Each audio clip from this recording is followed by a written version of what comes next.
होली के बाद नालकू की मौत ने हम सबको अंदर तक तोड़ दिया था। लेकिन कहानी यहीं खत्म नहीं हुई थी। असली डर तो अब शुरू होने वाला था। नालकू के अंतिम संस्कार के कुछ दिन बाद मैं उसके घर गया। उसके माता पिता पूरी तरह टूट चुके थे। तभी उसकी माँ ने मुझे एक बात बताई। उन्होंने कहा कि नालकू पिछले कुछ हफ्तों से बहुत अजीब व्यवहार कर रहा था।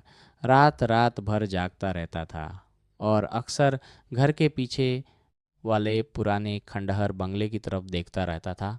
पहले तो मुझे लगा ये बस दुख और तनाव की वजह से होगा, लेकिन जब मैंने खुद उस जगह को देखा तो मेरी रूह कांप गई।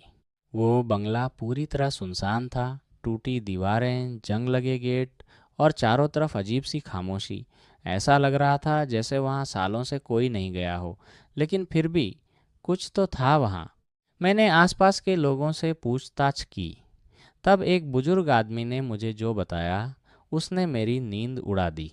उन्होंने कहा कि सालों पहले उस बंगले में एक लड़की रहती थी जिसकी मौत रहस्यमय तरीके से हो गई थी, और तब से लोग कहते हैं कि उसकी आत्मा आज भी वहाँ भटकती है, खासकर रात के समय छत पर। अब मुझे नालकू की बात याद आई। वो अक्सर कहता था कि उसे रात में कोई दिखता है, लेकिन हम लोगों ने कभी उस पर ध्यान नहीं दिया। मैंने उसी रात सच जानने का फैसला किया।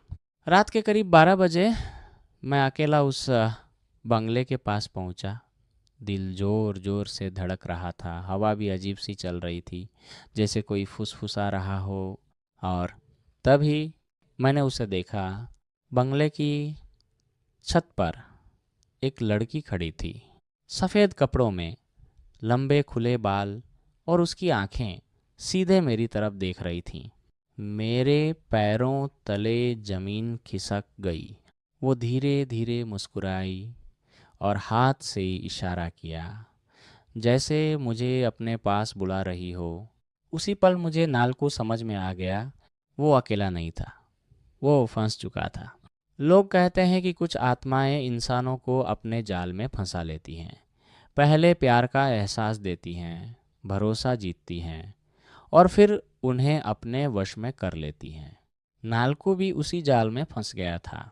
शायद उसने उस लड़की से बात की, उससे प्यार किया, और उसे सच कभी पता ही नहीं चला। और